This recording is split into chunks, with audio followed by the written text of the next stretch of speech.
Filɛbaw ni an lamɛnbaaw k'aw bɛɛ lajɛlen fo k'aw bɛɛ lajɛlen waleɲuman dɔn bi su in na an ka baabu an bɛna sigi min ye CNT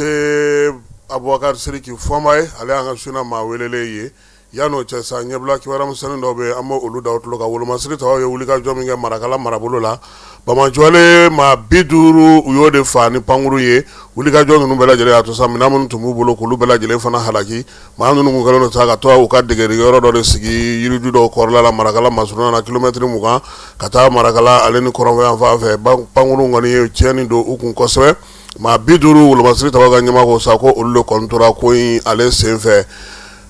an ka sirabaw kuma tɛ an ka jamana kɔnɔna na n'o o ye Gawo mara yɛrɛ kɛrɛnkɛrɛnnenya la ni Tumutu mara siraw olu bɛ ka bɔ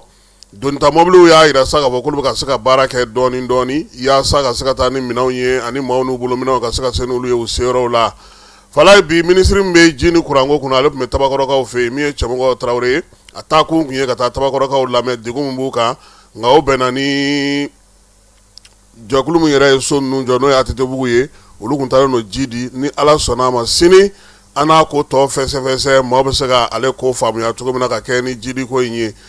Kajolokaw fɛ nin waati na ekɔli karamɔgɔw dɔ bɛ ka fara olu ka dɔnniya kan baara bɛ se ka nɔgɔya u bolo cogo min na kalanso kɔnɔna na kɛrɛnkɛrɛnnenya la minnu bɛ arabu kalan ale ni tubabu kalan kɛ bankasikaw bɛ labɛn na sa ka paki n'o o ye kari nata in ye k'ale kunbɛn min ye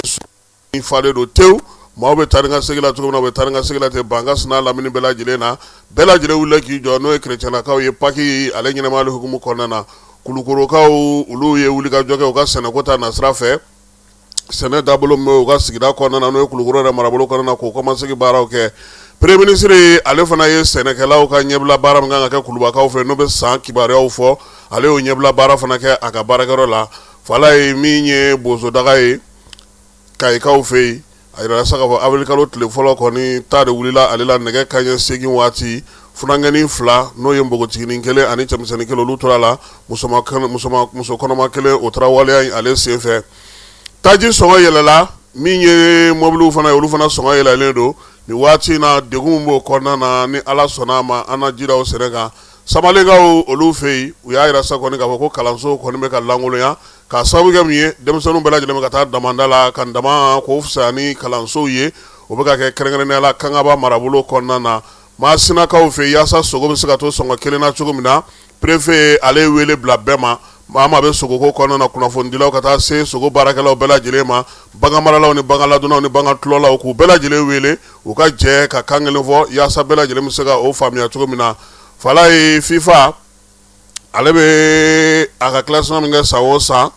kalo o kalo a yɛrɛ sa k'a fɔ ko Mali kɔni k'an ye jɔyɔrɔ 2 sɔrɔ sen ta la n'o y'a sɔrɔ an tun bɛ 12 na sen na an kɛra 10 ye farafinna jamana 10 fɔlɔ minnu bɛ Mali a b'olu kɔnɔna na Yves Bissouma ko min ye Marseille ɲɛsinnen don ale ma nin waati in na an ka sɛgɛw ka cɛdon ye ni ale ye Yves Bissouma ye a yɛrɛ sa k'a fɔ k'a yɛrɛ si bɛ san 29 ni o don wa nin ngɔlɔngɔrɔba in fala dimi ko dɔ ka bɔ a koyi san 29 k'a bɛ tɔ min na n'o ye Ngilɛw ka Tottenham ye e k'o baara ma ban camancɛ maa don fala ye a yɛrɛ sa k'a fɔ ko nin waati in kɔni na ko a n'olu bɛna na ɲɔgɔn bila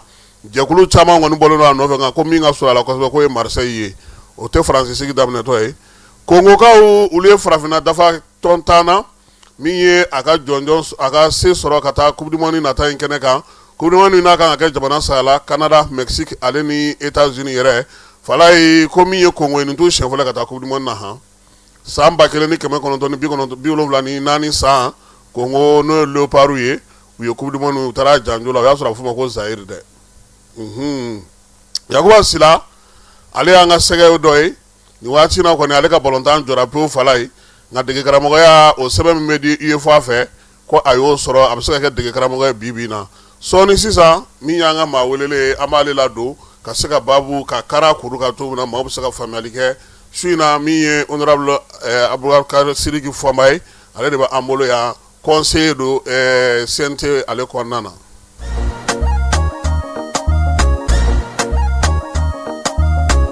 Aw bisimila hôtel Lafiya la n'i ko hôtel Lafiya wulikajɔw bolodalen don walasa aw bɛ se ka lafiya sɔrɔ cogo min na ani hakilisigi aw ka séjour la anw fɛ Mopti yan kɛrɛnkɛrɛnnenya Mopti Sevare ka kɛ ni kurantigɛtigɛ ye min ye hôtel Lafiya Sevare ale ye wulikajɔw boloda ka se ka min ye awa fɛɛrɛ kɛrɛnkɛrɛnnen dɔw ta walasa aw bɛ se ka lafiya sɔrɔ cogo min na aw ka séjour la hôtel kɔnɔna na n'o ye ka panneau solaire installé min ye kurantigɛtigɛ o degun aw kana o ye séjour la l'hôtel yɛrɛ kɔnɔna na réservation ka kɛ kabi sisan min b'a to aw bɛ se k'aw ka séjour kɛ k'a sɔrɔ tɔɔrɔ tɛ aw kan degun tɛ aw kan hôtel Lafiya. Hôtel Lafiya ale filɛ ni Sevare Bangetaba yanni ka se aéroport sirafara ma station laban i kiniboloya fan fɛ i bi jigi o carré fɛ mètre 200 bɔɲango Hôtel Lafiya ale cokolen bɛ i kiniboloya fan fɛ i bɛ se ka weleli kɛ nɛgɛjuru siraw fɛ 21 42 14 11 76 01 01 98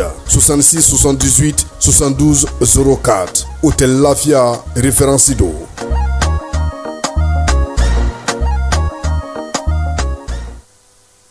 Nyonoro nyina mena nyo soro chogo chogo forotigi e min soro ato nyo ango soro fieu cérémonie de graduation école de santé kaladiata ani karo ka fo ISM go matigi de be mako don feme karo ka fo ni lakol so belele bade no nyema esa no ye docteur Salmun Kandeye akwa no so jale na karamale bada jema bela jele kulo ka fo kekeni karo ka fo ugande meso nga samara nyonya ye nyina examination li keneka 2025 koni no kwa mako promotion d'excellence des premiers nationaux bawo examination li keneka ka damina niveau bac la sa ka tabla licence la ulla ku joni bilishini rosara chama yi opma dongrana mbisigi unye no kwa do mako cérémonie de graduation woli mando do woli ni bla fani bawma limanaw ani karo ka fo la woli toboto baw kese ka tay karo ka fo sheria jira ka jira ka fo demeso nye mingala adonia na famia kawra me ula wa ananya wura sebendu uma mimi se ku yamaru ya bara kunka abrola de do ka bla afrikalo klinani na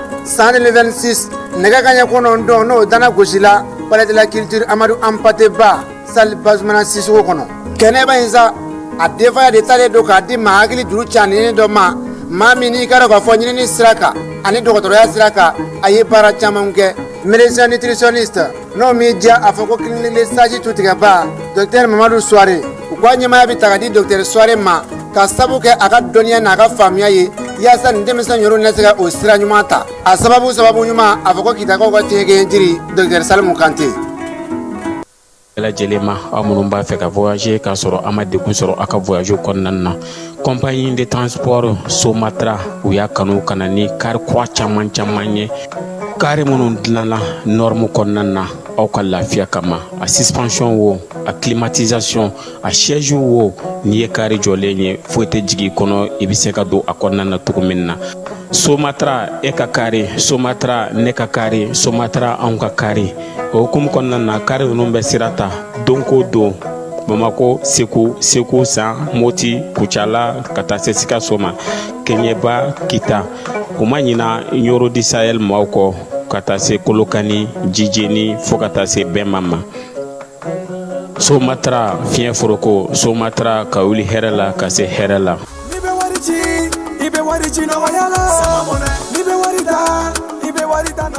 sama mɔnɛ bi maliyɛnw jɔrɔna ko n'u hamina ko dɔn o de la sama mɔnɛ ma fɛn fara a ka wari cili musakaw kan wa a ka nɔgɔn ni mali wari ci siraw bɛɛ ye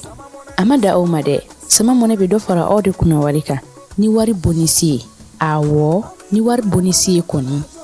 aw ka sanni kɛ ni sama mɔnɛ application ye aw bɛ wari sɔrɔ aw ka compte bonisi la ka daminɛ crédit la abonnement télé fo ka taa se courant ni ji sarali ma aw bɛ bonisi sɔrɔ nin bɛɛ la n'a ka bonisi buguna dɔrɔn aw bɛ se k'a yɛlɛma aw ka sama mɔnɛ compte la ka sanni wɛrɛ kɛ n'a ye walima ka taa wari jɛbɔ an ka lasigiden dɔ fɛ yen aw ye mɔnɛ bɔ aw yɛrɛ la a k'a si filɛ sisan ni sama mɔnɛ application téléchargeli ye Play Store walima App Store kan ka sɔrɔ k'aw tɔgɔ sɛbɛn ni sama mɔnɛ ye aw de kunna wari bɛ augmenter sama mɔnɛ i yɛrɛ ta awɔ i yɛrɛ ta ni i yɛrɛ ta ye. L'autorité de protection des données à caractère personnel poursuit sa mission d'information et d'accompagnement des usagers. Cette fois-ci, c'est au cœur du grand marché de Bamako que l'APDP mène une vaste campagne de sensibilisation. L'objectif est clair, informer, sensibiliser et accompagner les commerçants et les entrepreneurs s'y trouvant dans l'accomplissement de leurs formalités déclaratives devant l'APDP. Au-delà de l'accompagnement, L'APDP assiste également les responsables de traitement dans le paiement des frais de dossiers liés aux formalités déclaratives. Ces paiements au marché se font désormais de manière simple et sécurisée via la plateforme électronique Trésor Pay, le moyen de paiement sécurisé de l'État, conformément à la vision de plusieurs autorités du pays. L'APDP tient à rassurer la population. Les missionnaires sont facilement identifiables grâce à leur gilet, leur badge avec un ordre de mission officiel. Tous les paiements se font exclusivement de manière électronique et donnent lieu à un reçu en bonne et due forme. Par cette initiative, l'APDP réaffirme son engagement à rapprocher ses services des citoyens, à promouvoir la transparence et à garantir une meilleure protection des données personnelles au Mali.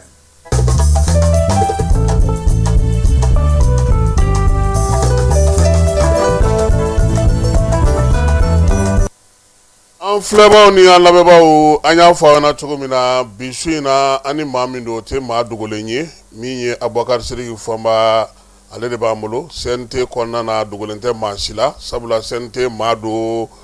commission min bɛ kɛnɛya ko kunna a b'o kunna nka n'i kɔni taara sanfili la ou bɛ taa ɲamakɔrɔ n'i b'a fɔ ko Buba i t'a ye dɛ a t'i ye kɔni n'i b'a ɲini i bɛ taa ɲini o la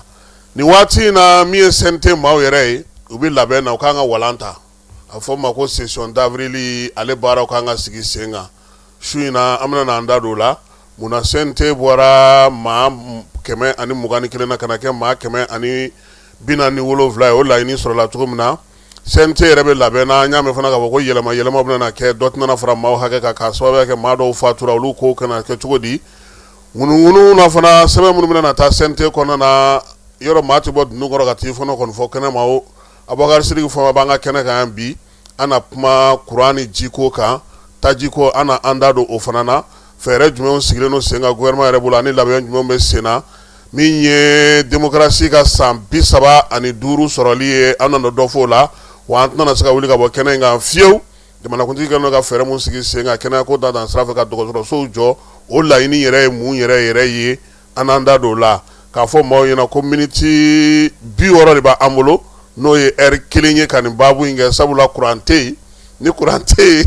an b'an bɛrɛ bɛn a ma yaasa Fɔnba ka se k'a faamuya k'a dɔn k'a fɔ k'an tɛna kuma tigɛ a la nka n'an tora a la dibi b'an sɔrɔ yan o diya ye min ye an k'a ban k'a ja to maaw la Fɔnba i ni su. Anba Kasimi ni su. I nana an ka wele jaabi a diyara n ye. I yɛrɛ ye n wele a diyara n fana ye. I bisimila i yɛrɛ ka kuma kɛ so kɔnɔ sabula e bɛ maa fɔlɔw fɛ kabini an nana yan minnu bɛna waati ni waati ka n'aw hakilinaw fɔ. Ni waati min filɛ nin ye an b'a fɔ san ko sɔɔni aw bɛna na don n'o ye session d'avril ye e yɛrɛ Fɔnba bɛ ko o labɛn cogo di. D'abord Kasimi n b'i fo an ye ɲɔgɔn sɔrɔ nin kɛnɛ in kan a diyara n ye n b'a yira k'a fɔ e ni ne ka kumaɲɔgɔnya ka ca a mɛnna a ye mɔgɔ dɔw mana wuli bi u b'a fɔ ko an tɛ débat kɛ mais n bɛ to k'a fɔ n k'aw ka Kasimi ɲininka ni Fɔnba bɛ débat kɛ ou bien n'a tɛ débat kɛ. débat tiɲɛ yɛrɛ la débat tɛ yen sisan yɛrɛ o. débat yɛrɛ tɛ yen mɔgɔ ɲɔgɔnni de bɛ yen hakilina tɛ ka fɔ bilen donc n b'i fo kosɛbɛ. D'abord CNT ka session bɛna dayɛlɛ baara boloda ye 2 ye baara min bolo dalen bɛ ne kɔni bolo fɔlɔ o kɔni jagoya ye ministre yɛrɛ b'a dɔn fɛnɛ ko o baara fɛnɛ bolo dalen don awɔ jagoya b'o kalama i bɛn'u wele wa non bɛɛ bɛ wele ne kuma o kuma ne bɛ mɔgɔ wele o c'est à dire Kasimi mɔgɔ tɛ fanga kɔnɔ baara bɛɛ tɛ bɔlɔlɔ ka kuma ye quoi mais ne tɛ ministre dɔn ko min t'a dɔn Fɔnba ye mun ye sabula ne t'a fɔ dɛ i b'a sɛbɛn de donc maliyɛnw ka bila u kunkolo la k'u bɛ ka kuma o kuma fɔ balo ko kuran ko ji ko gouvernement kan ka fɛn o fɛn kɛ n'a tɛ kɛ u bɛ ɲininka de an b'o de la a jaabiw bɛ na fɛnɛ mais kuma dɔ la o jaabi ditɔ a b'u kɔnɔ k'an bɛ ka gouvernement dɛmɛ alors que n'i ye maa wele k'a ɲininka fɛn dɔ de bɛ a b'o f'i ɲɛna n'a y'o f'i ɲɛna i b'a dɔn i kan ka mun kɛ o ye baara siɲɛ fɔlɔ ye baara filanan ne yɛrɛ ni n ka commission b'o kɛ session mana dayɛlɛ kuma o kuma an b'a ministre de la santé wele directeur bɛɛ bɛ wele médecin chef fɛn fɛn bɛ centre de santé de référence ninnu kunna a bɛɛ bɛ n'i yɛrɛ ɲɛfɔ INPS kanam anam bɛɛ kɛlen bɛ k'i labɛn i b'a dɔn i bɛna ɲininka i ye fɛn minnu kɛ wari minnu bɛ ka di u bɛ ka taa taabolo jumɛn fɛ jamanadenw ko ordonnance da ka gɛlɛn a ordonnance bɛ jigin cogo di baara jumɛn bolo dalen bɛ mɔgɔw kan ka kunbɛn cogo di a bɛ ka fɛn minnu kɛ bɛɛ bɛ nin yɛrɛ ɲɛfɔ ani donc o ye baara tako filanan ye sabanan ye ni projet kɔni nana jagoya ye débat parlementaire kɔni bɛ kɛ o kɔni bɛɛ ministre bɛɛ kɔni b'o dɔn dɔw yɛrɛ kuma la dɔw b'a ko fɔnba yɛrɛ ka kuma ka ca mais alors que n'a ma ɲa ko i bɛ kuma jamanadenw tɔgɔ la sariya o sariya n'o de bɛ na i kan k'a ɲini k'a ɲɛdɔn ka ɲininkali tengu la mun bɛ taa jamanadenw ka laɲini fan fɛ. Ayiwa Zeyi aw ka tali ani kuma misɛn caman bɛ ka bɛn i yɛrɛ ka kuma an b'a bɔ a bɔlɔn kɔnɔ kuma na bi dɔw ko CNT kan ka ci mɔgɔ caman b'a fɔ ko CNT kan ka ci ko aw bɛ wari dun ko wari bɛ to aw la ko aw tɛ ka fosi kɛ dɔw fana ko aw tun ye maa 121 ye aw bɔr'o la ka kɛ maa 147 ye an b'a dɔn ka fɔ dialogue kɔni tun ye o ko laɲini bi an tulo b'a la ko dɔ bɛna bɔ a la de wa minnu fatura ko mɔgɔ tɛ bila olu nɔ na wa a ko bɛ cogo di fɔnba. c'est à dire kuma fɔlɔ min ye Kasim CNT cili laɲini fila don dɔw kun y'a ɲini ko bɛ don CNT la olu ma don awɔ dɔw fɛnɛ olu kun t'a dɔn k'a ko bɛ taa yɔrɔ jan quoi olu kun y'a bila u kunna ko in bɛ da dɔgɔkun 2 ma ou bien a bɛ da kalo 9 ma donc comme a ma taa ɲɛ a taara ɲɛ sisan donc olu nimisara donc a y'an fɛnɛ don a la pour que an ka a baara kɛ ɲɔgɔn fɛ Kasim CNT bɛ don kuma mun na dossier 15 de kun bɛ yen m'a fɔ ko mɔgɔ 15 dossier i bɛ taa sɔrɔ dossier dɔ la mɔgɔ 10 b'a kan i bɛ taa sɔrɔ dossier dɔ la mɔgɔ minnu bɛ fɛ ka don CNT yɛrɛ minnu bɛ fɛ ka don CNT la caman bɛ a fɔ ko CNT ka ci bi u ma ta de don maintenant CNT y'a fɔ cogo min na CNT depuis a sigi wagati u miirila ka dɔ bɔ wari la o de la a kɛra maa 21 mais assise nationale de nana laɲini 121 assise nationale de nana ɲini ko ka dɔ fara kan ko ka taa maa 147 la CNT ma laɲini i n'a fɔ wasabulon kɔrɔ tun bɛ cogo min na a kɛra jamanadenw ka laɲini de président ye o don ba la maintenant mun ye o maa 147 min bɛ yen maa minnu tanyana jagoya de u bɛ falen mais u fɛnɛ tɛ falen ten k'a fɔ dɔrɔn ko u taara dɔrɔn an bɛ na ni dɔ ye mɔgɔ minnu bɛ na a bɛ jateminɛ de kɛ mɔgɔ minnu bɛ na u bɛ na kulu jumɛn kɔnɔ u bɛ na cogo jumɛn na sabula pour que i ka don CNT kɔnɔ kulu 20 de bɛ yen i bɛ taa minnu tɔgɔ la ka na CNT kɔnɔ parti politique cilen sisan i tɛ se ka na parti jɛkulu tɔgɔ la donc o bɛ bɔ a hakɛya la mɔgɔ si tɛ CNT kɔnɔ ten mun mana sira dɔ fɛ dɔw nana ko le journaliste ka représentant bɛ CNT kɔnɔ u bɛ yen Aramata Jawure ani Dramani normalement gɛlɛya o gɛlɛya bɛ journaliste kan ani ko ko mana kɛ olu de kan ka t'o ɲɛfɔ dɔw bɛ yen minnu bɛ magistrat fɛnɛ tɔgɔ la ni gɛlɛya o gɛlɛya b'o ko la olu fɛnɛ kan ka t'o kɔma segin kɛ dɔw bɛ yen denmisɛnw tɔgɔ la dɔw bɛ yen légitimité tɔgɔ la dɔw nana kulu caman tɔgɔ la lujuratɔw tɔgɔ la bon normalement mɔgɔ bɛ CNT kɔnɔ a bɛɛ de kan ka taa kɔma segin kɛ a taara kulu min tɔgɔ la ani ni sariya minnu taara donc a bɛ n'a fɔ ni ye CNT yɛrɛ ta cogo wɛrɛ foyi t'a a la tuguni ka ɲa ka tɛmɛ nin kan dɔw b'a fɔ a y'u ta par région a y'a kɛ tan mais n'i ye jateminɛ kɛ corporation de y'u ka mɔgɔw di olu ka mɔgɔ minnu di ko anw dalen bɛ ninnu de la olu b'an tɔgɔ la bon o corporation ka mɔgɔ minnu b'u tɔgɔ la o caman bɛ tila ka baga CNT ma ka sɔrɔ i kan ka baga min b'i tɔgɔ la yen e k'o ɲininka ba e yɛrɛ m'an tɔgɔ la e bɛ ka mun de kɛ n'akila ni an tora ka t'o sira fɛ a bɛ nɔgɔya kɛ maintenant jagoya ye mɔgɔ minnu tɛ yen u nɔrɔbila ka kɛ a bɛ jouer hali CNT yɛrɛ fonctionnement kan mais ni ala sɔnna ma hakili la u b'o o baara fɛnɛ kan. mais mɔgɔ bɛ k'a fɔ de ko fɛn tɛna fara a kan ko a bɛna kɛ yɛrɛ mɔgɔ dɔw yɛrɛ kan ka bɔ aw jama fana na. non o ye mɔgɔw bɛ mun fɔ bɔlɔn kɔnɔ yen o bɛ papier jumɛn kɔnɔ charte falennen charte kumana mɔgɔ kelen min kan o ye maa 147 ye maintenant ni maaw tanyana n'u mana fɔlɔ n'o kɛra kuma o kuma o baara bɛ kɛ o ka dɔ bɔ a la dɔw b'u sigi ka dɔ bɔ a la u da de la ko olu yɛrɛ ko ka ko kɛ sariya kɔnɔ mais n'i y'a taara kɛ dɔrɔn k'e y'i sigi dɔrɔn i da la dɔrɔn k'a fɔ ko ka bɔ a la n'o fɛn don. donc fɛn tɛna bɔ a la. non foyi tɛna jamanadenw m'o fɔ o bɛnkɛra mun ka charte kɔnɔ o ye maa 147 de ɔ maintenant a ka di dɔw ye ko ka dɔw bɔ a la o ye mɔgɔ hakilina de ala ye minnu ka kalifa minɛ o la olu bɛna na nɔrɔ bila sa kɛ sariya y'o de fɔ o ni sariya y'o fɔ n'olu kan ka remplacer e ma ye mɔgɔ caman mutera dɔw tun bɛ CNT kɔnɔ u nomina ka taa fan wɛrɛ fɛ olu nɔrɔ bilara dɔw yɛrɛ bɔra olu nɔrɔ bilala nɔrɔbila in bɛ kɛ fo ka taa fɛngɛ maintenant ne hakili la mais mɔgɔ bɛ girin aw ka ko min yɛrɛ la o wele k'a fɔ ko musaka min bɛ d'aw ma k'olu ɲɛ t'a ɲɛ ci la ouais bon mɔgɔw tɛ se ka musaka ɲɛ ci ye parce que mɔgɔ yɛrɛ m'a ɲini fɔlɔ k'a dɔn an yɛrɛ bɛ baara mun na e t'a dɔn mɔgɔ e m'a ɲini k'a dɔn a bɛ baara mun na e ɲɛ bɛ ko wari de la alors que nin wari in filɛ Kasim mɔgɔ ma fɛn dɔ faamuya yan'a an caman kun ka don an kun bolo n ko baara in ka nɔgɔn cogo min baara in ma nɔgɔn ten parce que CNT bɛ yɔrɔ min na bi i b'a kalama ko bi a tɛ si la commission ka réunion k'a kelen ka f'i kɔ awɔ mais politique mɔgɔw ka temps na n'u tun bɛna ministre lamɛn u tun bɛ taa mɔgɔ wɛrɛw de nɔfɛ ka na mais bi n'an ka écoute bɛ yen n'i ma na an b'i tɔgɔ di a wari bɛ tigɛ ka b'i kun e de la k'a mɛn assemblée la ko demande d'explication dira demande d'explication min dira CNT la ka taa 37 ye minnu ma na wa minnu ma na ou bien ko wɛrɛ bɛ yen n'i ye cololi kɛ ou bien n'i ye ko dɔ kɛ mɔgɔw tɛ wari futa la koyi u bɛ baara de la maintenant mɔgɔw ma mun faamuya n'i y'a ye jamana in jɔlen bɛ bi a jɔlen bɛ CNT de kan hali juru min bɛ don an na u b'a don an na parce que wasabulon de bɛ yen wari min bɛ di mɔgɔw ma ko budget ni CNT tɛ budget ko kuma tɛ ko k'a tila anw bɛ yen de ka wari ta yɔrɔ jateminɛ anw bɛ yen fana wari tilara est ce que ani jamanadenw ka miirina bɛ taa maintenant mɔgɔw bɛ ɲinɛ ko dɔ kɔ CNT in de y'a kɛ bi dugukolo titiri mètre carré sɔngɔ dɔ bɔra la CNT de y'o recommandation kɛ fo n'an ma ɲɛ ko an ko ka bɛɛ ka dugukolo kɛ titiri a ye dɔ bɔ wari sɔngɔ la o kɛra maintenant CNT kelen hali ɲɛ bɛ office du Niger kelen na ministre kura min sigira a welela ka na ka kuma office bɛ se ka maliyɛnw lafa cogo di dun ka fa bɛ sabati cogo di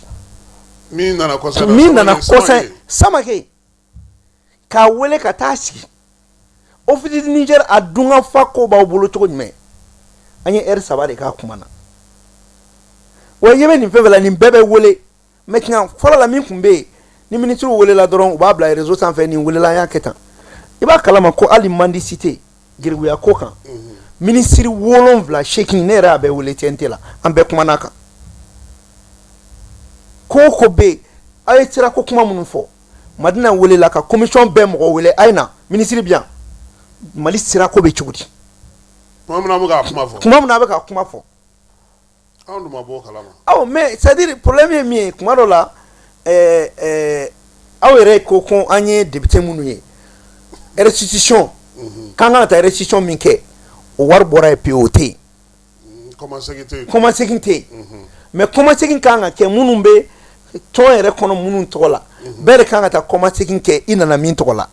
bon o de y'a kɛ an ka Dagini Aramata Jawara kan ka na anw nɔfɛ o kan ka na aw nɔfɛ de ka kɔmasegin k'aw ye ni sariya taara bɛn kɛra nin kan nin bɛ yen nin bɛɛ de kan k'o kɛ o ni bɛɛ y'o baara kɛ parce que mɔgɔ bɛ k'a fɔ ko CNT tɛ ka baara kɛ CNT ta tɛ dɛ a ye mɔgɔ minnu ci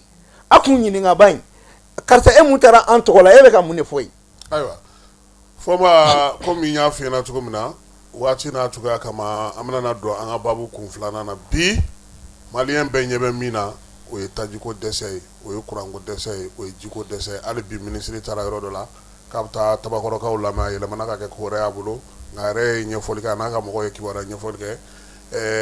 n'i ye nin 3 ta a bɛɛ ye ji ye kuran tɛ taa taji kɔ taji fana tɛ taa kuran kɔ ji fana tɛ taa taji kɔ a bɛɛ ɲaaminen don ɲɔgɔn na bi maliyɛn kɔni caman bɛ degun kɔnɔna na ka kɛ ni nin waleya ninnu ye an k'a daminɛ ni taji ko ye fɛɛrɛ jumɛnw sɔrɔ sigilen don ale ko kan d'abord taji ko la Kasim an bɛɛ b'a dɔn k'an ka jamana tɛ taji bɔ jamana ye bɛɛ bɛ la fɛɛrɛ ta Faransi min kan bi mobili yɛrɛ jɔlen bɛ yen u tɛ bouger yɛrɛ station 500 station 500 o bɛɛ datugulen don maintenant taji ko bunakun kan an ka jamana ye an ye prix kura min yɛlɛla walasa a ka to o prix la jamana jɛra miliyari 3 de kɔ kalo an bɛna jɛ o de kɔ mais kan kɔn o ɲɛ san o san jamana bɛ jɛ wari min kɔ a bɛ miliyari 400 bɔ pour que an ka taji sɔrɔ sɔngɔ min bɛ an bolo mais o n'a ta o ta an bɛ ka baara kɛ taji in na sɛnɛkɛlaw kan ka taji mun sɔrɔ an bɛ ka baara k'o kan i y'a ye conseil des ministres la an ye jateminɛw kɛ an yɛrɛ bɛna taji mara cogo di an bolo yan parce que diɲɛ bɛ ka taa cogo mun na ni taji mara yɔrɔ dɔ ma k'an yɛrɛ bolo a bɛ kɛ baara ye o de la mi hakili jigin mɔgɔ bɛ to ka ko ONAP tɛ yen bilen o hali ne b'a sɛbɛnnen dɔ bolo ko ONAP tɛ yen an ye sariya kura de ta k'a fɔ ko ONAP jɔyɔrɔ kun ye ale kun tɛ se ka hali prix fixer ale kun tɛ se ka i da don feere ni sanni feereko kuma na mais an y'a yɛlɛma ka kɛ OMAP ye pour que jamana yɛrɛ bɛ se ka don hali taji feereli la bon kuma la ne yɛrɛ b'a mɛn m'a ye gouvernement ka fɛnw kan ko ONAP ce n'est plus ONAP ne yɛrɛ tun ka ministre interpellé o kuma na an ye loi min ta ko OMAP o sɛbɛnnen bɛ min a kan ka taa falen yen dɛ a kan ka taa falen yen de ka sɛbɛn ko OMAP taji bondo minnu bɛ yen a parce sɔrɔ a bɛ ka que mars 91 u kɛlen ka na ni ajustement structurel ye ka na ni privatisation ye o de ye OMAP yɛlɛma ka kɛ ONAP ye bon sisan anw nana bila nɔ la k'an bɛ souveraineté de la an kɛra k'a bɔ ONAP la ka kɛ OMAP ye a tɔgɔ kɔrɔ a n'an ka a ka to an ka fɛngɛ la maintenant taji ko bɛ aw la gouvernement bɛ se k'i sen don ko dɔw la sisan mɛnɛ ko dɔw la o de la taji ko gɛlɛya tɔ ye mun ye ka tɛmɛ an bɛna gouvernement interpellé o de la a tɛ ye o a tɛ station yɛrɛ de labɛn non a bɛ ye o n bɛna ɲɛ f'i ɲɛna ko caman bɛ taji ko jukɔrɔ yɔrɔ fɔlɔ la ne ye taji ko kuma fɔ bɛɛ wulila ko wa mais ne ka kuma kɔfɛ i ye jaabi joli fɛn saba de bɔra ne ka kuma kɔfɛ ne ka kuma kun bɛ fɛn saba nɔfɛ gouvernement y'a bɛɛ tɔnɔ sɔrɔ ne ka kuma kɔfɛ i m'a ye citerne dɔw kun bɛ don Mali la o kun tɛ dédouané o dabilara mais pourtant kuma in fɔ don digira dɔw la kuma in kɔfɛ fɛnɛ a dɔnna ko chauffeur bɛ sɛgɛn mun na k'u ni ladon de ka kan u ni lakana ka kan wa fɛn wɛrɛ bɛ yen min kan ka di u ma non seulement a kan ka jagoya convention collective kɔnɔ mɔgɔ n'i ye mɔgɔ ta chauffeur la i k'a ka immatriculer AMO la ka INPS d'a ma ka AMO d'a ma est ce que o de bɛ ka kɛ yan o y'a sɔrɔ ne b'o kɛlɛ kelen kɔnɔ ne ni ministre de la fonction publique b'o kɛlɛ kelen kɔnɔ chauffeur yɛrɛ dɔrɔn tɛ hali gardien minnu bɛ société ninnu na ani minnu bɛ yɔrɔ jɔsi kɛ parce que anw yɛrɛ maliyɛn dama de bɛ ɲɔgɔn tɔɲɔ est ce que y'a faamuya donc maintenant sisan hali gasoil prix fɔlen an bɛna gouvernement interpellé parce que yɔrɔ dɔ n'an m'an kɔlɔsi u bɛ to nin na dɔ b'i ban ka essence feere ka tila ka taa feere prix wɛrɛ la gouvernement ma prix minnu fɔ o daminɛna o donc o do DGCC ye communiqué kɛ o de la k'u y'a la kɔlɔsi ko mɔgɔ bɛ k'a feere voilà bon minnu b'o la déjà non seulement enquête parlementaire bɛ sen na gouvernement fɛnɛ ta bɛ sen na parce que quasiment an tɛ mɔgɔ si to yen ka maliyɛnw tɔɲɔ bon nin tɛ mɔgɔ si ka responsabilité ça c'est le gouvernement et le CNT ka disposition ta jɔnni de bɛ ka nin waleya kɛ jamana kɔnɔ parce que nin criminel ya de. nka mais mɔgɔw fana b'a fɔ ko maa minnu bɛ bila baara la k'olu fana tilennen tɛ o minnu kan ka sɔngɔ ninnu la kɔlɔsi minnu kan ka na ni camion ye minnu kan ka citerne yɛrɛ la kɔlɔsi mɔgɔ caman dalen to olu yɛrɛ la baara kɔnɔna na. kuma dɔ bɛ yen an b'an ka fɔ sinon olu yɛrɛ mɔgɔ minnu bɛ yen dɛ sisan enquête bɛ ka wuli olu de kama. i bɛna ye tile fila. n'o tɛ sɔgɔma i bɛ taa station na u b'a f'i ɲɛna ko gasoil tɛ i bɛ tila ka na i bɛna sɔrɔ u bɛ k'a kɛ dɔ kun. Kassim to yen sa a fɔra don min sufɛ ko sini ko dɔ kan ka fara carburant prix kan ne ye n ka mobili ta depuis 22 heures ka Bamakɔ bɛɛ don ɲɔgɔn na bɛɛ y'i ka station datugu. Fala y'o fɔ yan o. non ne yɛrɛ de ye n ka mobili ta. Fala y'a fɔ a kɛra ne yɛrɛ la fana. ne ye n ka mobili ta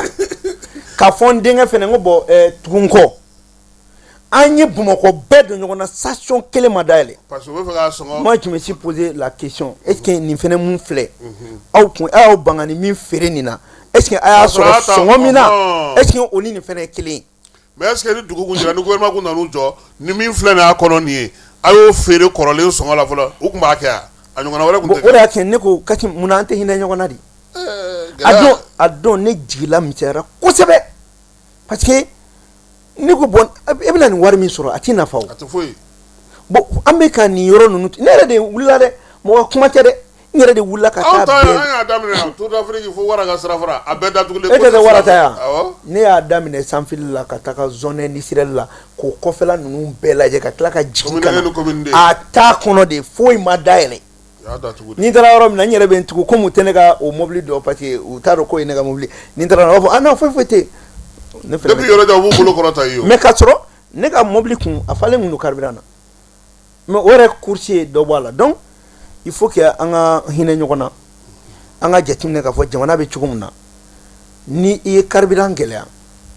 kalalikɛla fɛnɛ b'a ka fini sɔngɔ gɛlɛya nemuru feerela b'a a ta gɛlɛya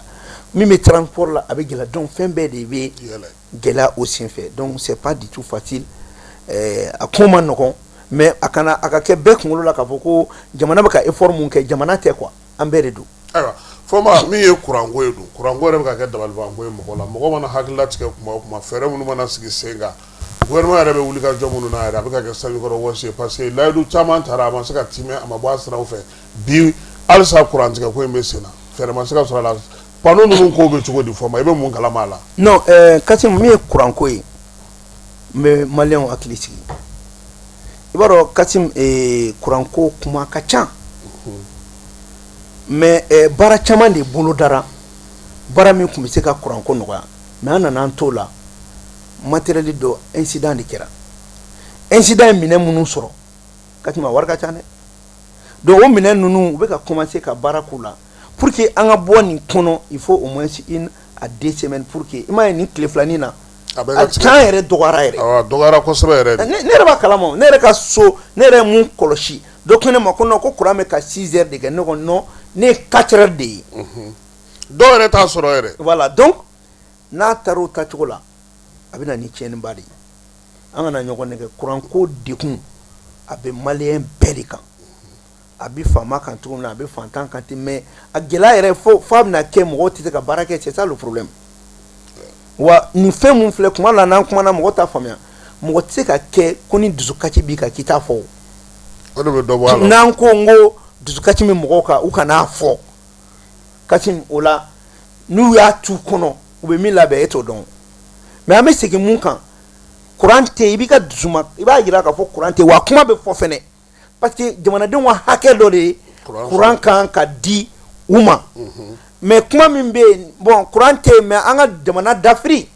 a y'a fɔ n k'o de kuma fila tɛ ɲɔgɔn cɛla la bon n'i y'o fɔ dɔw tɛ a faamuya sinon courant kɔni adamadenya de don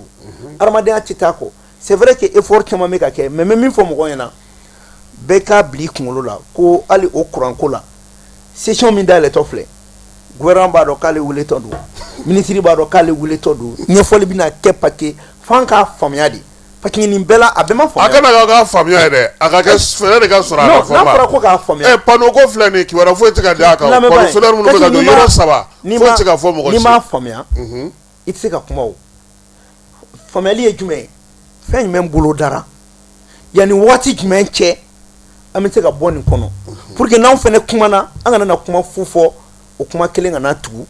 an kɔ sinon disposition talen don par exemple fɛn dɔ fɛnɛ fiɲɛ bɛ an kan i b'a dɔn ko courant ko in filɛ il faut que gouvernement ka communication ba de k'a kan n'a ye courant sɔrɔ sisan n'a ye 100 mégawatts produit i n'a fɔ a kan ka tɛmɛ fili juru minnu fɛ i bɛ taa sɔrɔ 60 dɔrɔn de bɛ tɛmɛ fili juru ninnu fɛ fili de transport bɛɛ kɔrɔlen don bon maintenant on n'a ta o ta gouvernement bɛ courant fɛnɛ di bin de kan e bɛ taa ta bin naani ka n'a feere mɔgɔ voilà donc maintenant il faut que o fɛnɛ ka i b'a dɔn ko juru min bɛ EDM na bi n'i ko k'i b'o juru sara bi an yɛrɛ an tɛ bɔ a la fɔlɔ maintenant an bɛ k'a lajɛ ka taga dɔɔni mais je crois que disposition caman talen bɛ maliyɛnw bɛna dususuma sɔrɔ ko in na mais ni fɛn min bɛ yen n'a tiɲɛna aw bɛɛ ɲɛna ni a ko kuma ka ca a b'a lajɛ de. parce que maliyɛnw yɛrɛ de ko sisan ko min ye gouvernement yɛrɛ de ye k'a ka te courant kibaruya di par exemple i bɛ taa sɔrɔ baarakɛla dɔ bɛ yen sisan a bɛ n'a ka baarakɛyɔrɔ la sɔgɔma 6 heures 7 heures a b'i sigi fo 18 heures a bɛ taa so n'a sera so tuma min na baarakɛyɔrɔ mɔgɔ b'a wele karisa courant nana dɛ e b'i ka so ɲɛma kɔrɔ e ka baarakɛyɔrɔ bɛ Jelibugu la bon ni a y'a sɔrɔ gouvernement yɛrɛ bɛ kuma ou bien EDM yɛrɛ bɛ kuma k'a fɔ aw ka kin bɛ nin sɔrɔ ni heure ka taa ni heure n ko o de t'a la mun na. o de kan ka kɛ. o de bɛ mɔgɔw dimi. interpellation in bɛna kɛ o de o yɛrɛ dɔrɔn tɛ Kasim. n'i ye jateminɛ kɛ tile kɔnɔ suguba ninnu ani baarakɛyɔrɔbaw hali n'a ye courant tigɛ so la sa courant ka di olu yɔrɔ laban maintenant ka jateminɛ kɛ minnu bɛ panneau baara bɛ kɛ yɔrɔ min voilà k'olu ka panneau fɛngɛ mais k'olu fɛnɛ bɔ courant kan pour que dɔw k'a sɔrɔ. munna aw tɛ cité yɛrɛ bila panneau kan. an ye fɛɛrɛ dɔ sɔrɔ centre d'odontostomatologie ye olu tun bɛ 260 de don taji la don o don. n'o kun n'a kun kɛra nin waati o kun tɛ taji sɔrɔ o. voilà hôpital dermato o kelen kun don o don an bɔra commune 4 la ne yɛrɛ taara ka taa visite inopine kɛ n taara sɔrɔ courant tigɛlen don n ko médecin chef ma n ko mais courant tigɛra cogo di gouvernement dun nana ni panneau ye aw ka yɔrɔ la o panneau ko kɛra cogo di fɛnɛ panneau nana baara mun kama baara cayara panneau ma o mais ni baara cayara panneau ma a y'a fɔ gouvernement ɲɛna kɛ dɔ ka fara panneau kan dɔ ka fara batterie kan parce que ninnu minnu filɛ n'u nana furakɛli la ni courant nana tiɲɛ ban sisan a kɔlɔlɔ o ye saya de ye o ye saya ye dɛ a kɔlɔlɔ o ye saya ye maintenant on a vu an taara hali yɔrɔ n ye centre dɔ interpellé olu ka pédiatrie la courant nana tigɛ yen nɔ n y'u ɲininka n ko mais awɔ denyɛrɛninw ka yɔrɔ n y'a wele n ko mais n ko courant tigɛra aw ka yɔrɔ la cogo di ko wa ko batterie k'u kun ma c'est à dire minnu kan ka entretien ni fɛnw kɛ o fana b'a la dɛ ko o ma kɛ a ɲɛ ma quoi n ko bon maintenant hali ni kɔngɔ cayara minɛn ninnu o bɛ jɔ voilà n ko bon sisan a bɛ disposition ta désormais ni ɲɔgɔn kana kɛ n ko mais a ye mesure jumɛn ta ala kɛ u ye mesure ta pour que o den fitinin ninnu u ka taa Gabriel Touré la maintenant mais a modèle n'a kɔlɔlɔ tan tɛ bon an bɛ ninnu kɛ mais i se ka bɔ ka nin bɛɛ fɔ réseau sanfɛ parce que ninnu ye fɛn dɔw de ye ala a bɛ kɛ médecin chef min fɛ yen ale tɛ courant baarakɛla ye minnu kan ka maintenance kɛ o fana tɛ k'a ɲɛma donc nin bɛɛ ye lakɔlɔsibaliya de ye il faut que an bɛɛ de kan impliquer courant ko in na an ka jateminɛ ni hakili ye parce que fɛn mana kɛ cogo cogo gɛlɛya mana kɛ cogo cogo solution de bɛ sɔrɔ a la fɛn wɛrɛ t'a la solution de ka sɔrɔ donc mais k'a fɔ maliyɛnw ɲɛna halisa an minnu bɛ jamana ɲɛmaa la an bɛ yafa de ɲini u fɛ parce que ni ala ye jamana ɲɛmɔgɔ kalifa i la ni jamanadenw bɛ ka degun sɔrɔ e b'u ka degun de partager bon dɔw yɛrɛ la n'an y'o degun fɛnɛ fɔ ko k'o degun partager dɔw bɛ bɔ k'an lagosi k'o san na k'i ko tan i bɛ wagati min na i b'o kuma de fɔ mais tiɲɛ an bɛ parce que an bɛ situation dɔ de kɔnɔ situation b'a yira u bɛ ka VAR bɔ voilà sisan ayi VAR yɛrɛ ko VAR ko tɛ problème ye o maintenant il faut que mɔgɔ kunkolo de ka baara kɛ kati mɔgɔ don bɛɛ lama tɛ kelen ye maintenant anw bɔra yɔrɔ dɔ de la anw bɛ gɛlɛya dɔ kɔnɔ sécurité la nɔgɔyanin bɛ ka don o la taafan bɛ ka ye o la maintenant n'i ko k'i b'a bɛɛ kɛ ɲɔgɔn fɛ gɛlɛya dɔ bɛ don a la mais problème ye mun ye tant que anw de bɛ fanga la anw de b'a fɔ population anw de b'an mada population ye parce que an y'u ka cidenw ye an y'u ka baarakɛlaw ye mais kuma dɔ kuma yɛrɛ ɲɛfɔtɔ a ye kɛ min fɔ kunun i bɛ kuma min fɔ k'i to carré kɔnɔ ani n'i bilara baara la o kuma fila tɛ kelen ye dɛ o tɛ se ka kɛ kelen ye o olu fila tɛ kɛ kelen ye dɛ n'o kɛra kelen dɔrɔn i bɛ jɛ kelen kɔ de e tun bɛ k'a fɔ dɔ ma ko bɛ ka kɛ tan parce que e bolo t'a la mais o min bolo b'a la a ma kuma e yɛrɛ bolo nana don a la sisan e ɲɛ bɛ fɛn wɛrɛ la kɔnɔ o kuma fila tɛ kɛ kelen ye dɛ ayi n'o kɛra kelen i bɛ kelen de bila o i bɛ dɔ bila donc an b'a ɲini mɔgɔ fɛ i bɛ jɛ jɔyɔrɔ kɔ walima i bɛ segin bɔlɔn kɔnɔ voilà an ka muɲu muɲu kɔrɔ tɛ ko baara tɛna kɛ nous restons rédevables ayiwa panneau ko bɛ cogo di wa panneau ninnu fɛnɛ o baaraw bɛ sen na mais il faudrait que i ye min fɔ il faut que communication ba de ka kɛ panneau ko da la parce que panneau taara di mɔgɔ caman ma mais anw yɛrɛ y'an ɲininka a dira ni critère jumɛn maintenant o kɔfɛ panneau dira minnu ma u sera ka mun de k'a la waati joli don a ye fɛn jumɛn ɲa u ye et maintenant il faut que an ka taa panneau ko in de fɛ alternative foyi tɛ mali ka courant ko la n'an ma panneau ko fara ne yɛrɛ bolo kuluba o cité o ministre ka baarakɛyɔrɔ fɛn o fɛn u k'a bɛɛ kɛ panneau kan u k'a bɛɛ kɛ panneau mairie bɛɛ ka taa panneau kan mais o de budget d'investissement wari min bɛ d'u ma san o san n'a tɛ ka kɛ ka dɔ wɛrɛ kɛ n'a bɛ tila ka segin san'u fɛ yen u ko olu kana segin tuguni u k'olu don panneau na n'an ye panneau bila ninnu kan aw bɛ sariya wari min d'u ma sariya la courant yɛrɛ o ka di pour que mɔgɔw ka usine baara courant fɛngɛw ka kɛ fɛn ɲɛnamaw ka kɛ ni je crois que maliyɛnw ka kuma in dɛ Kasim ne b'a fɔ mɔgɔw ɲɛna u kana kuma dabila u ka hakili lajigin mais kuma in ka kɛ bonya kɔnɔ kuma in ka kɛ karama kɔnɔ parce que n'i ko jamanaden ma k'a kana kuma o man ɲi o kuma baliya o b'a tɔɔrɔ mais a ma fɔ mɔgɔ yɛrɛ fɛnɛ ɲɛna k'i kana kuma mais a fɔra n'i bɛ kuma i dan dɔ kuma la i k'i ka fɔta dɔn i kana mɔgɔ dɔgɔya wa i kana mɔgɔw la funteni ka kɛ fɛn kan sinon ni mɔgɔw bɛ ka kuma aw bɛ fɛɛrɛ minnu fɔ aw kɔnɔ k'an kulo t'a la an m'aw lamɛn o hali ni arajo bɛ an bɛ bɛɛ lamɛn i bɛ taa sɔrɔ dɔw bɛ olu b'u ta kɛ nɛnɛ mais dɔw bɛ u b'a fɔ ko n'an kun y'a kɛ tan gouvernement bɛ u bɛɛ lamɛn o a mɔgɔ kɔnɔ ko ninnu bɛ ka kɛ tan an m'aw lamɛn dɛ wa bɛɛ lamɛnlen don i bɛ nɛni na i lamɛnlen don i bɛ ka kuma ɲuman fɔ i lamɛnlen don fanga mara ma nɔgɔ maintenant mun mana lamɛn o bɛ lajɛ de est ce que nin min fɔra c'est à dire fɛn dɔ bɛ yen élément dɔ bɛ yen instrument dɔ an b'a fɔ ko FINER F ça veut dire la faisabilité est ce que karisa ye min fɔ a bɛ se ka kɛ yan I est ce que c'est intéressant N est ce que c'est nouveau a fɛn kura don wa maintenant E est ce que a n'an ka sariyaw bɛ taa éthique maintenant R est ce que fɛn minnu filɛ nin ye a résultat a bɛ na fɛn dɔ kɛ yan bon mɔgɔw bɛ kuma ten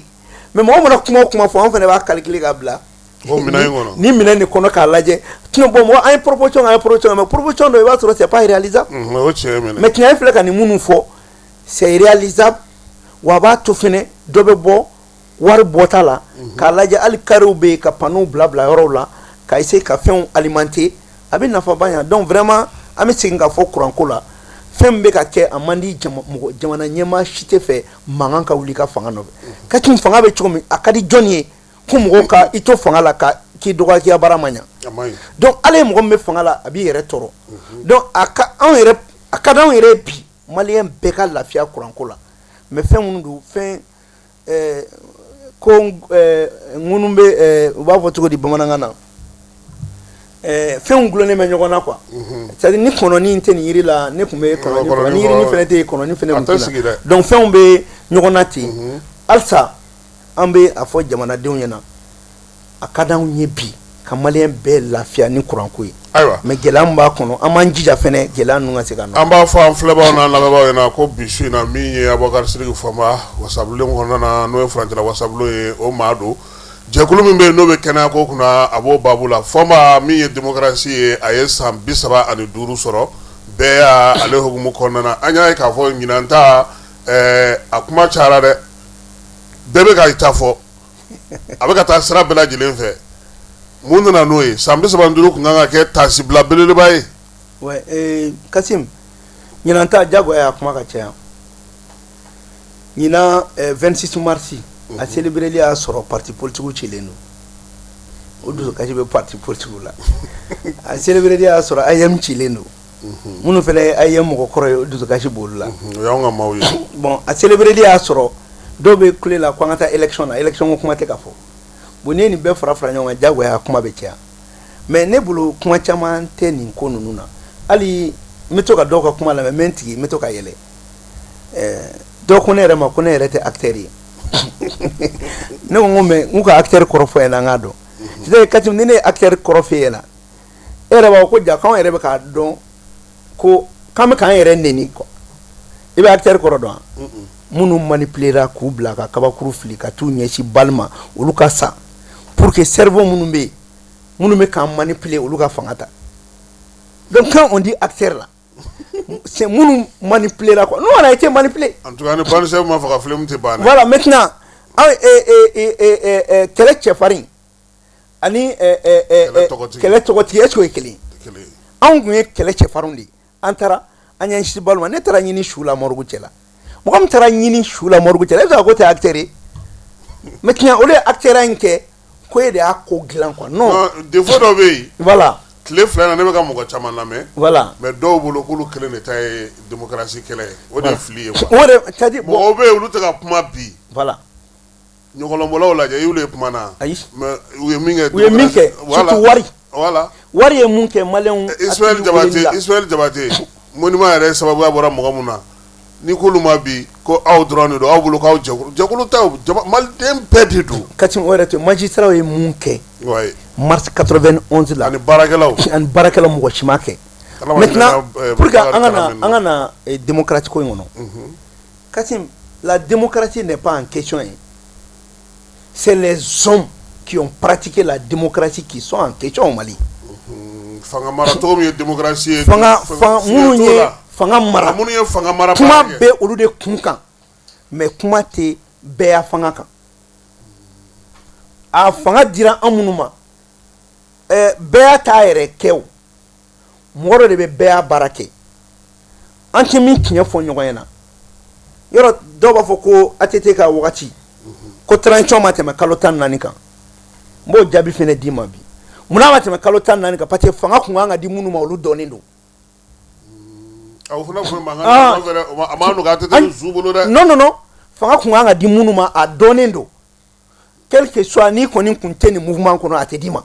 o de y'a kɛ cɛwulema sɔrɔ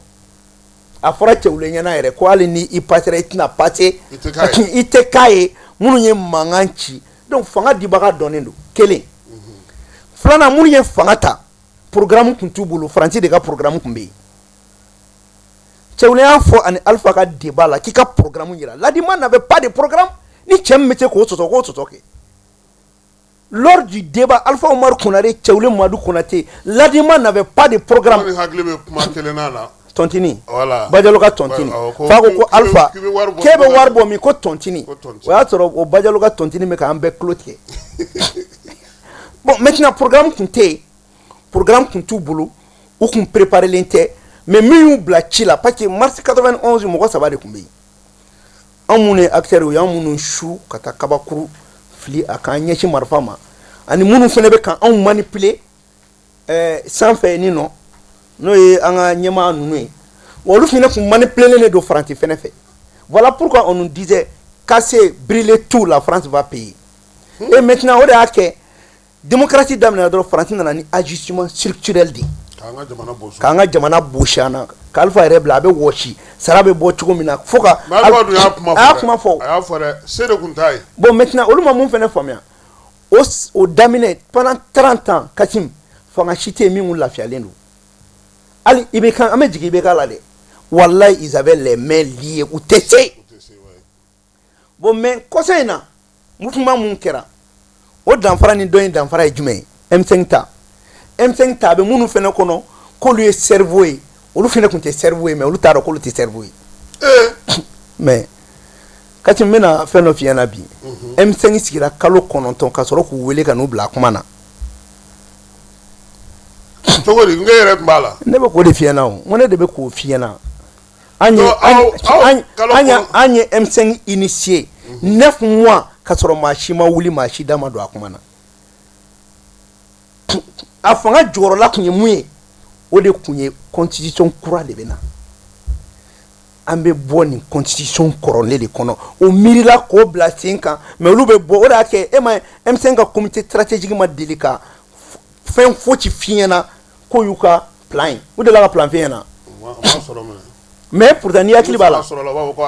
n'i hakili b'a la wagati dɔ la an ye planning dɔ an ye charte dɔ bila u ko non ko M5 mɔgɔ dɔw ta don ko mais k'olu ta tɛ mais n'i y'o charte kɔrɔ ɲini k'o kalan constitution kura tun b'o kɔnɔ yɛlɛma tun b'o kɔnɔ parti politique cili b'o kɔnɔ an ka na nin sira in na o b'o kɔnɔ donc kalo 9 o miirina taara ka n'olu bila a la a b'olu yɛrɛ kɔnɔ fɛnɛ ko ko in bɛna laban olu ta ma alors que ce qui était prévu o ye de ni zen fanga mana ta a tɛ di politique mɔgɔ si ma donc personne était préparé ko fanga bɛna d'i ma ma o de y'a to bon mɔgɔ si ma faamuya minnu tun bɛ IBK fɛ o ani minnu tun bɛ côté dɔ in na o ce n'était pas prévu que fanga ka di politique mɔgɔ wɛrɛ ma o ni condition na tuguni voilà pourquoi o politique mɔgɔ yɛrɛ an yɛrɛ damaw an taara ɲɔgɔn tɔgɔ tiɲɛ Sɔrɔdasiw ɲɛna fɔlɔ anw ni taara fɔ ko minnu bɛ fanga la olu ko non k'a kana di M5 mɔgɔ si ma a y'olu bɔ a la M5 mɔgɔ fana nana IBK ka mɔgɔ kɔrɔ a y'olu bɛɛ écarté Sɔrɔdasiw fana nana faamuya donc n'a tɛ da aw si ma an b'a kɛ cogo di dɔ bɛ yen a ko ma bɛn ale ma hali sini parce que u kun ko ale ma ko ni kalo 9 in dafara 18 mois in dafara k'u bɛ sɔn k'ale k'u ka cɛbɔ ye mais de b'a fɔ k'u bɛ sɔn k'ale kɛ cɛbɔ ye ale fana wulila depuis o yɔrɔ la ka taa Faransi sɛgɛrɛ ka taa don olu kan donc fana nana donc ni fanga nana d'e ma an ye sira kɔrɔ bila e bɛna n'o de donc n'o don Sɔrɔdasiw y'a préféré ka taa sur le terrain neutre fɛn fɛn ye fanga in sɛgɛn parce qu'ils sont neutres u ni politique mɔgɔ si tɛ non u ni politique mɔgɔ si tɛ parce que bɛɛ taara i ta fɔ aw bɛɛ taara ɲɔgɔn tɔgɔ tiɲɛ aw bɛɛ taara bɛɛ lagosi u bɛ jɔn ta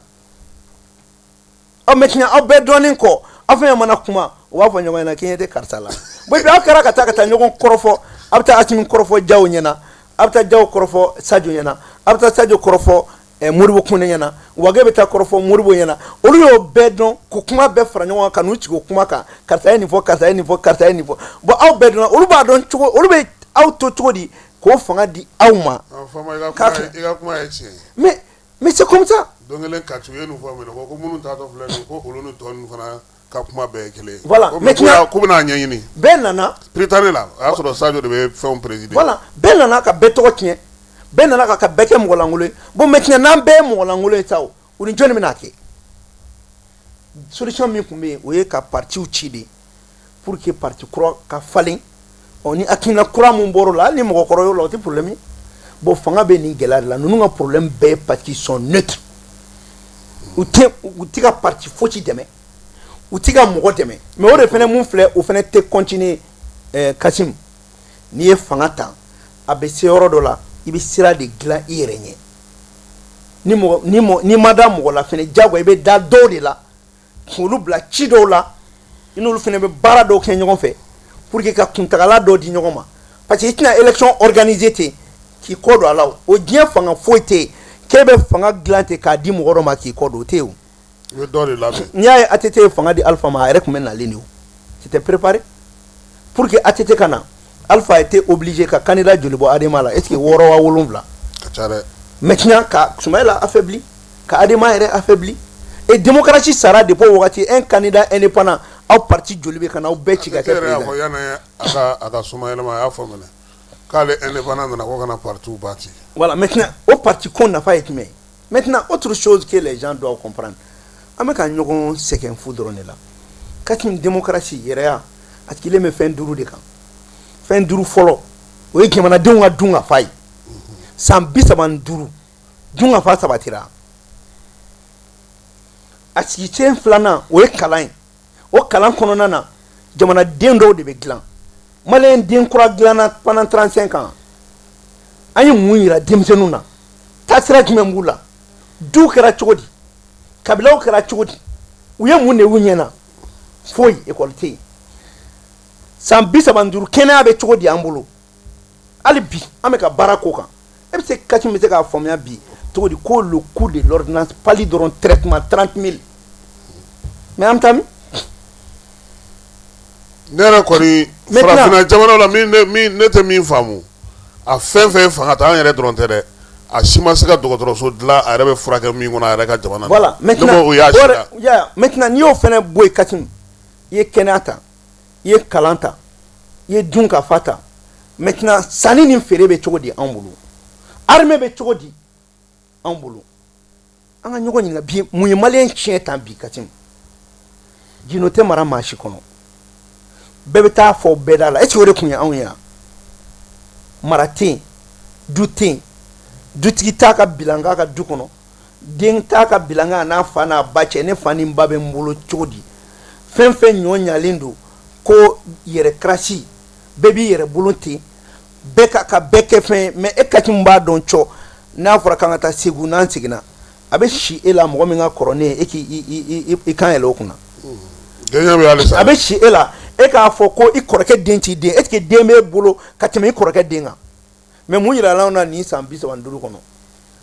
ni min b'i bolo e yɛrɛ ni i den ni i muso n'i b'a fɔ k'i ma bɔ du kɔnɔ ka sɔrɔ mɔgɔw y'u ka wari de fara ɲɔgɔn kan k'e kana kalan kɛ ka dɔw la hali du kɔnɔ misinin kelen bɛ yen o bɛ feere ka don e ka kalan na e nana kɛ ministre e y'o k'a ye to so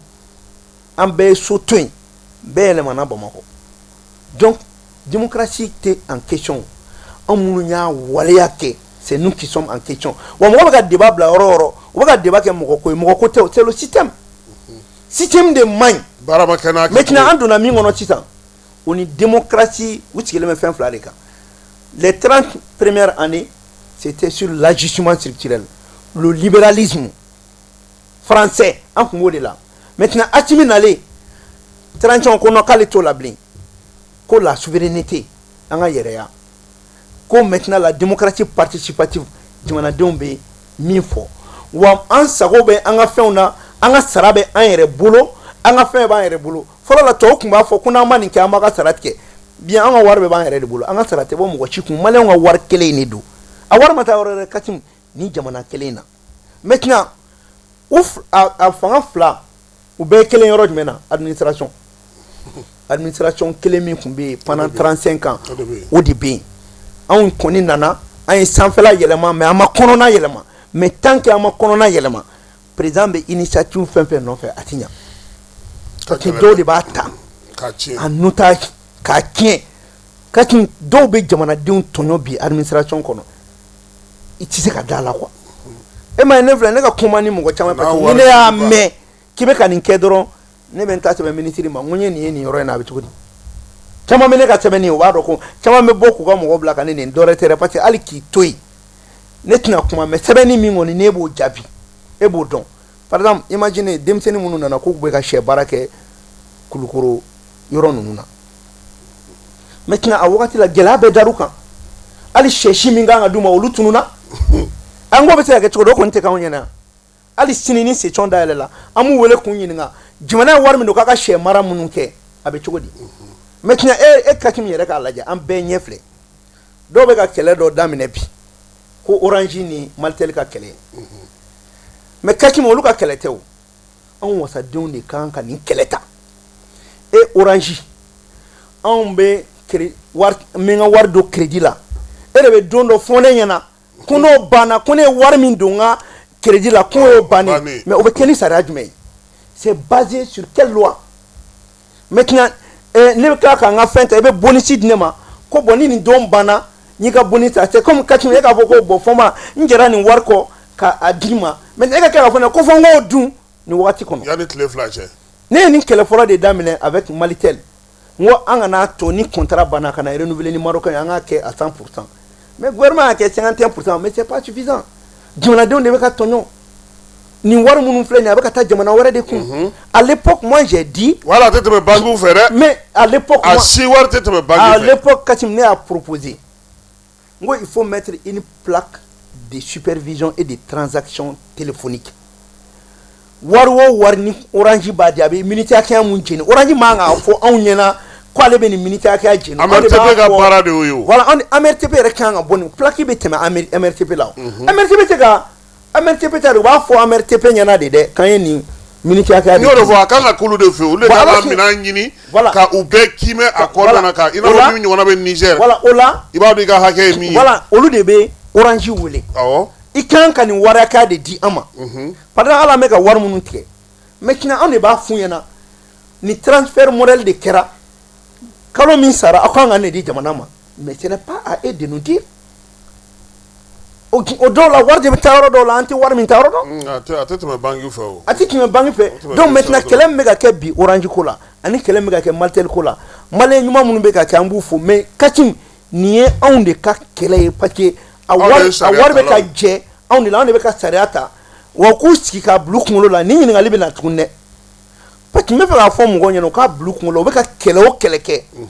kulo dayɛlɛlen bɛ ka nin bɛɛ mɛn wa tɔɲɔ b'a mɔgɔw kan anw ka baara ye o tɔɲɔ de o de y'a to n y'a fɔ n ka kuma na n ko ni mɔgɔw b'a dɔn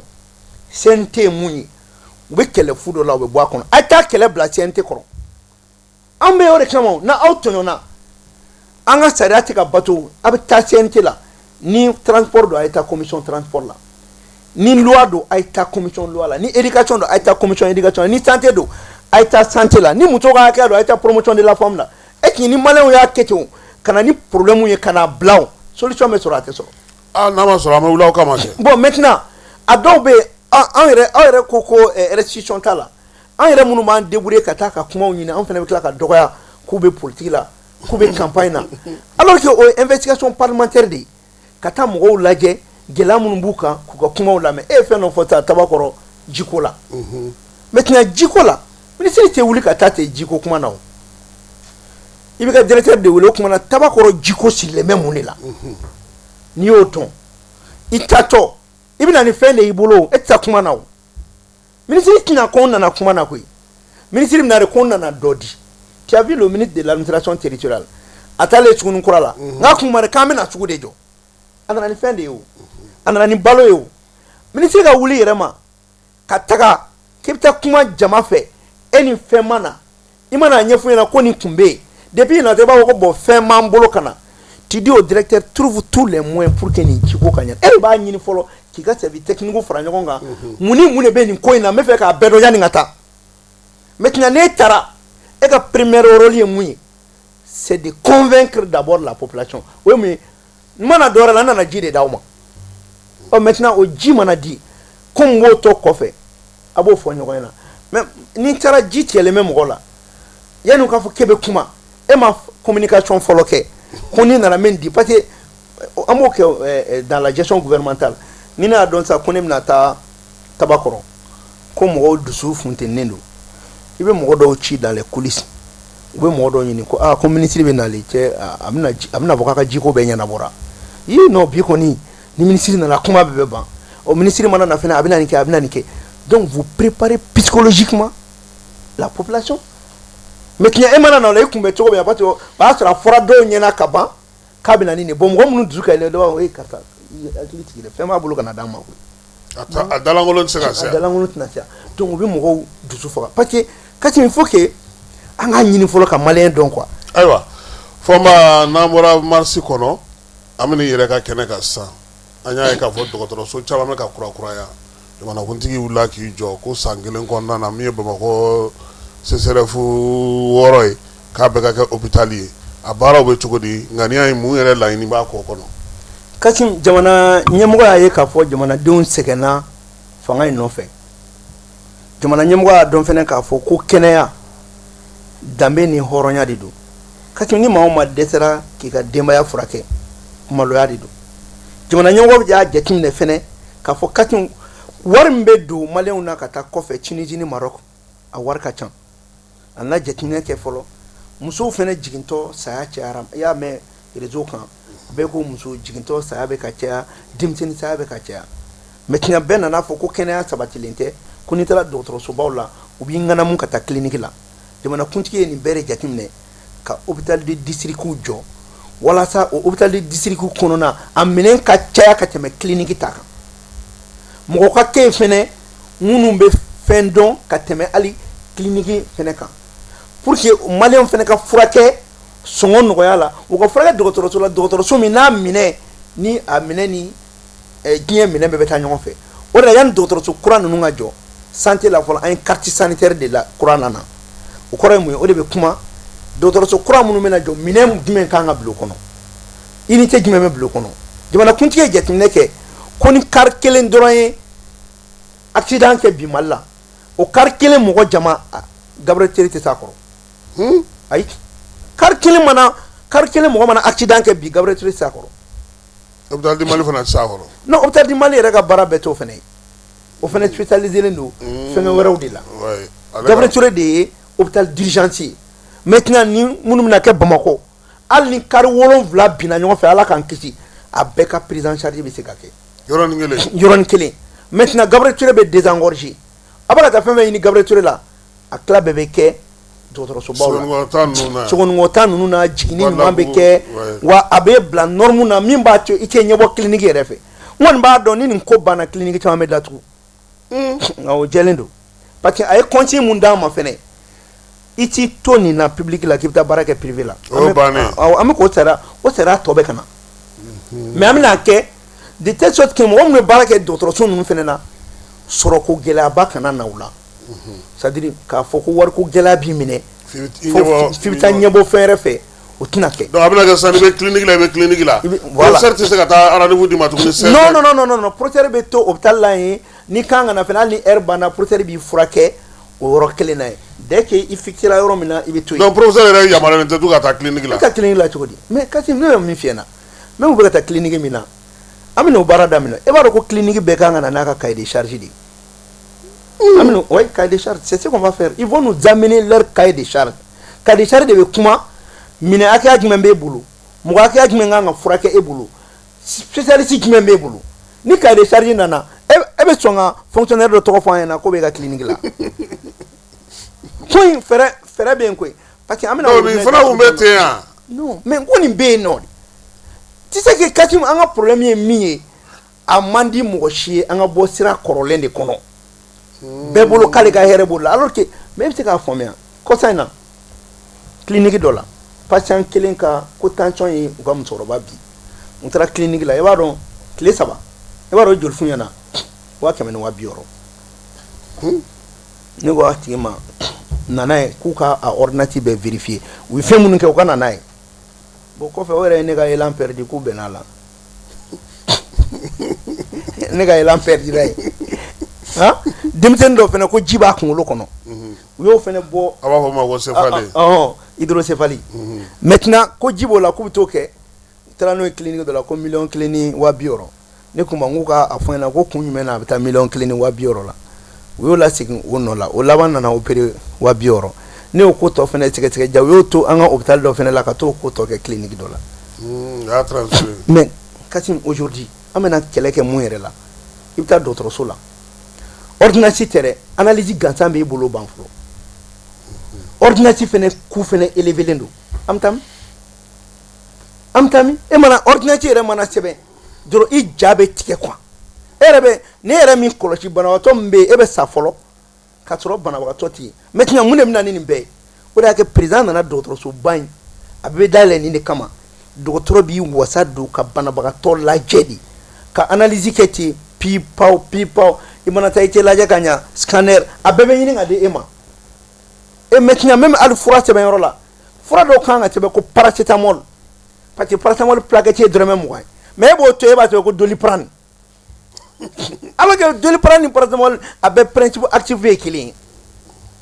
i bɛ taa sɔrɔ 100 100 kan ka bana min furakɛ ka ban n'i y'o spécialité kɛ i bɛ se ka t'i jɔ 6,000 la yɔrɔnin kelen pourquoi ne pas prescrire donc ni mina dan Bamakɔ kɔnɔna na ou non hôpital régional fana bɛ yen olu fana o 9 bɛna jɔ o de y'a kɛ 15 ye c'est à dire baara ma deli ka kɛ Mali kɔnɔ depuis Mali kɛra Mali Asimi filɛ ko de kɛ i b'a dɔn ko depuis Ala ka Mali da an ma deli ka hôpital jɔ an yɛrɛ tɔgɔ la ni fila tɛ yan awɔ Sikaso ani Mopti taa ne de y'a f'i ɲɛna an ma foyi jɔ an tɔgɔ la depuis indépendance fo bi u bɛ kuma na ko acteur de la démocratie n'a bɔra ATT ye Sikaso ta min jɔ ani Mopti ta in hôpital Mali chinois y'o d'a ma hôpital foyi tɛ yen min jɔra jamanadenw ka wari la Kitata ninnu Katita ni fɛn ninnu bɛɛ Gabriel Touré ninnu bɛɛ aci sisan yɛrɛ de an bɛ k'o bɛɛ rénover c'est pour cela le président a prévu 500 milliards dɔgɔtɔrɔso a minɛ a n'a jɔli k'a bɛɛ ban parce que jamanadenw u ye tɔɲɔ min kɛ fanga in nɔfɛ u ye min kɛ fanga nɔfɛ i bɛ se ka fɛn jumɛn k'i ka jamanaden sara ni nin n'a ɲɔgɔnna tɛ kɛnɛya foyi tɛ kɛnɛya bɔ o de la o kɛnɛya kelen kɛrɛfɛ Kassim an bɛ ka régime d'assurance maladie universelle fana don ba la o ye mun ye an m'o kelen in dɛ sisan yɔrɔ an n'an bɛ k'i occuper se tɛ maa minnu ye n'an b'a fɔ o ma ko les personnes indigentes an bɛ ko o ma 3,500,000 gouvernement k'o de furakɛ fu la maintenant an bɛna régime min kɛ o fura fana bɛ ka kɛ fu la mais DCI de bɛ sɛbɛn o kun n'a kɛra spécialité a dɔw la u b'o wari b'u yɛrɛ kun maintenant an bɛna kɛ o DCI tɛ sɛbɛn o kun dɛ i bɛ min sɛbɛn waritigi kun o kelen bɛ sɛbɛn se tɛ min ye kun parce que ale n'a ka sentan bɛɛ a ka hakɛ dɔ de bɛ jamana la Asimi de ko k'o kɛ se b'i ye o se t'i ye o bɛɛ ka furakɛ cogo kelen na donc o de baara bɛ sen na mais fɔ an ka ɲɔgɔn de dɛmɛ parce que ɲɔgɔn dɛmɛ ye mun ye Kassim fɔ mɔgɔw ka dénonciation de kɛ o de la n taara Lafiyabugu n taara sɔrɔ baara ɲumanba dɔ kɛra yen dɔgɔtɔrɔso la hôpital du district bɛ recherche fana kɛ ala y'a kɛ min ma deli ka kɛ Mali yɛrɛ hôpital la o kɛra Lafiyabugu u ye mun de kɛ jelici bana bɛ muso mun na parce que dɔw b'a ko koloci tɛ quoi mais jelici de don parce que bana in bɛ jeli de la o jeli min kan ka fiɲɛw sama a bɛ jeli de bayɛlɛma donc ni jeli bayɛlɛmana ka kɛ b'a ko wɔlɔsɔ a bɛ jouer i ka ninakili kan n'a jouera ninakili kan o jeli minnu kan ka dilan kolotugudaw ni ɲɔgɔn cɛ o de kɔlɔlɔ bɛ kolo a kɛnɛ ko koloci b'i la mais jelici de don maintenant o min filɛ nin ye ni muso bɛna jigin ka sɔrɔ o jelici bana b'a la a caman na fiɲɛ bɛ minɛ a la a bɛ se ka kɛ ba bɛ sa den bɛ sa maintenant commune 4 la u ye fɛɛrɛ dɔ sɔrɔ o jeli min bɛ yen n'o man ɲi k'o falen jeli kura la donc u yɛrɛ ka ɲinini sira hôpital du district la u y'a kɛ ka muso lajigin ka jeli kura don a la ka kɔrɔlen in bɔ yen o de la n taar'u fo o baara la n ko nin de kan ka motiver docteur Danbele a n'a ka équipe n b'u fo nin kɛnɛ kelen in kan o de la fana n y'a ye hôpital o hôpital kɔnɔ Kassim maliyɛn bɛɛ kan ka baara k'o kan n'i donna dɔgɔtɔrɔso fɛn fɛn la diyagoya de u bɛ papier nɔrɔ ni analyse min bɛ k'an fɛ a sɔngɔ ye nin ye ni fura min bɛ an fɛ a sɔngɔ ye nin ye o de ye transparence wa wari man ka di mɔgɔ si ma dɔgɔtɔrɔso kɔnɔ wari bɛ taa sara guichet de la an bɛ fɛ k'i ka opération kɛ a complexe dɔ b'a jɛ o wari sara non guichet fura feere yɔrɔ foyi wari man ka sara dɔgɔtɔrɔso kɔnɔ wa ni hôpital fɛn bɛ na kɛ dɔrɔmɛ 1 tɛ kɛmɛ cɛ si bolo kɔnɔna fɛ a bɛɛ bɛ sara guichet la a t'a kɛ digital ye o de don o de ye digitalisation ye o la n'i nana dɔrɔn fɛn bɛɛ bɛ yen maintenant an bɛ ka miiri yɛrɛ pourquoi ne pas créer une piste médicale pour les Maliens carte dɔ bɛ k'e bolo o de kuma o kuma n'e taara e bɛ analyse kɛ i ka carte la n'i ye analyse minnu kɛ o résultat bɛ porter i ka carte kan comme ça hali n'i taara yɔrɔ wɛrɛ mɔgɔ wɛrɛ fɛ yen i b'o carte ni piste don dɔrɔn i ka résultat bɛɛ bɛ bɔ mais a fɛnɛ bɛ ɲɛf'i ɲɛna pour que i k'i kɔlɔsi dɔ kana na t'o carte fɛnɛ utiliser kɔfɛ parce que a utiliseli fɛnɛ kɔlɔlɔ b'a la donc an m'o bɛ ka baara kɛ hali ni an m'o papier mun ye kati i b'a kalama k'an ye mɔgɔ caman minɛ hali o suyɛnni na mɔgɔ tɛ mun kalama ni médecin généraliste ye fura sɛbɛn normalement 48 heures une semaine de b'i bolo pour que fura kura ka sɛbɛn mais dɔw bɛ o fura modèle sɛbɛn siɲɛ 2 dɔgɔkun 1 kɔnɔ o ye suyɛnni de ye o bɛɛ jateminɛnen don wa i kan ka furakɛya fɛn fɛn ta bi n'i y'a ta amu la a bɛ bɔ fichier kan o dɔw tɛgɛ minɛna 11 millions de médicaments en 6 mois 11 millions de médicaments en 6 mois an nana carte dɔ fɛnɛ dilan ko minnu tɛgɛ bɛ yɛrɛ ani denmisɛnninw ko pour que k'a nɔgɔya u ma dɔw fɛnɛ taara o kɛ fɛnɛ u bɛ taa fura baden nabɔ n'o fɛnɛ ye ka ci Mali baara ma nɔgɔ dɛ donc dɔgɔtɔrɔso ko ba in a bɛna maliyɛn bɛɛ de lafiya a bɛna to an ka dɔgɔtɔrɔbaw fɛnɛ parce que dɔgɔtɔrɔba ka k'i bolo tiɲɛ don mais ni minɛn t'a bolo dun a tɛ se ka baara kɛ mɔgɔ caman bɔra kɔfɛ k'u bɛna Mali la mais u nana minɛn olu ye kalan kɛ minɛn minnu na ani minɛn minnu bɛ a kelen tɛ i bɛ segin de o donc sisan donc dɔgɔtɔrɔso ninnu bɛɛ fana bɛna ɲɛnɛma bɛna na minɛn ɲɛnɛmaba yɛrɛ de bɛ ka bila u bɛɛ kɔnɔ des matériels de pointe an b'a fɔ de ma ko système d'interopérabilité c'est à dire kɔgɔ ni dugukolo bɛ kuma ɲɔgɔn fɛ ani matériel hali a dɔw bɛ hali microbe tɛ se ka don a kɔnɔ n'i y'a mɛn infection nosocomiale ye minɛ o b'a sɔrɔ a donyɔrɔ de bɛ yen donc dɔgɔtɔrɔ yɛrɛ kɛnɛma bɛ maaw non wayi microbe yɛrɛ tɛ donyɔrɔ sɔrɔ yɔrɔ dɔw la donc kɔgɔ o dugukolo o fɛn o fɛn bɛ yen a bɛɛ bɛ kuma ɲɔgɔn ye bɛɛ bɛ jɛ ka baara kɛ ɲɔgɔn fɛ i b'i sigilen to salle dɔ kɔnɔ informatisé fɛn bɛ ka kɛ yɔrɔ o yɔrɔ i b'a bɛɛ ye o ma Sadio ta yen nɔ min bɛ Senu sira la o tɛ bana wɛrɛ yan o ye hôpital de 4e niveau de ye o fana ye hôpital d'urgence de ye o fana nafa bɛ nin bɛɛ ɲɛ o ɲɛfɔcogo yɛrɛ t'o la Kasimu i b'a dɔn ko o ma an ka mɔgɔ tɛ bɔ cogo wa non mais an bɛ ko de kɛ mais Kasimu an bɛ se k'a laɲini cogo di ka fanga mara kɔfɛ ka taa kɔfɛ k'e ka fura ye o tɛ maloya yan ayi ne taara i tɛ na o non mais Kasimu ko maloya de don k'i to fanga la e ka tila ka taa furakɛ kɔfɛ tuma caman ne ni mɔgɔw bɛ tɛ ɲɔgɔn faamuya o de la a man ɲi i kan ka se ka tuma la ne b'a fɔ an ka professeur dɔw bɛ yen ne b'a fɔ ɲɛna ko bon vous êtes des professeurs je suis d'accord mais aw ye professeur ye tiɲɛ don a dɔnniya b'aw la a kalan b'aw la mais hali bi anw tension mana ta ko 9-14 o ye tubabu ka norme de ye a ye norme jumɛn ɲini maliyɛnw ye ka tiɲɛ mana taa dɔgɔtɔrɔso la k'i ka glycémie ko n'a cayara ko 1,10 ko n'a yɛlɛlo ta k'a cayara tubabu ka norme de don an ka norme tɛ o fɛn bɛɛ bɛ ka fɔ e la k'an norme ɲini a bɛɛ ye tubabu ka recherche de mais tiɲɛ il faut donner les moyens an yɛrɛ ta ka taa sa an yɛrɛ ka analyse ko wɛrɛ fɛn k'a lajɛ ne ko maliyɛn ka tension a yɛlɛni n'a jiginni a norme ye jumɛn ye mais mɔgɔ wɛrɛ de ka norme b'e bolo e bɛ ka baara kɛ ni o ye e tiɲɛ o yɛrɛ la o de tɛna ni problème caman ye a bɛ na n'a ye bon mais tiɲɛ e bɛ se ka ka nin bila i kunna cogo di k'e bɛ ka taa norme o norme lajɛ k'a ma taa farafin kan e de y'o kalan kɛ k'o lajɛ mɔgɔ wɛrɛ la an bɛ ka baara kun de la donc professeur Jim de tun bɛ ka kuma min fɔ o don tiɲɛ don mais c'est une réalité k'an ka tiɲɛw ka kan ka k'an bolo an ka dɔgɔtɔrɔya sira fɛ a tun bɛ ka kuma fɔ o don mais ko wulibali de don Kasimu an b'o kɛlɛ de la commission santé la o on a dit on est d'accord que a ka babu ka di dɛ i ka professeur b'i bolo i ka fɛn bɛɛ b'i bolo mais munna halisa maliyɛn bɛ furakɛ pali la 30 000 ordonnances pourquoi halisa ordonnance bɛ ka yɛlɛ munna bana tɛ ka nɔgɔya a ye ɲɛɲinini jumɛn kɛ a ka procédure laɲini kɔnɔ a dɔnniya b'aw la a kalan b'aw la mais a nafa jumɛn bɛ ka se jamanadenw ma ɔ n'o kuma fɔra n'u ko ko jamana yɛrɛ tɛ ka wari bɔ anw wasadenw fɛnɛ de b'a fɔ jamana ma a ye wari bɔ a ka wari bila u ka disposition na mais a caman bɛ yen jamana wara de be recherche war sara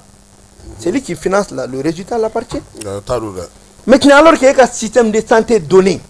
à quel manque a mo shibulu ni mo mo ka système de santé maîtrisé abi ka denwolo maîtrisé abi balo choko maîtrisé abi ka soro maîtrisé wana ka bi la tunu clé ka tin baro gere mi nga juguni ni beya terrorisme biologique ojma juguni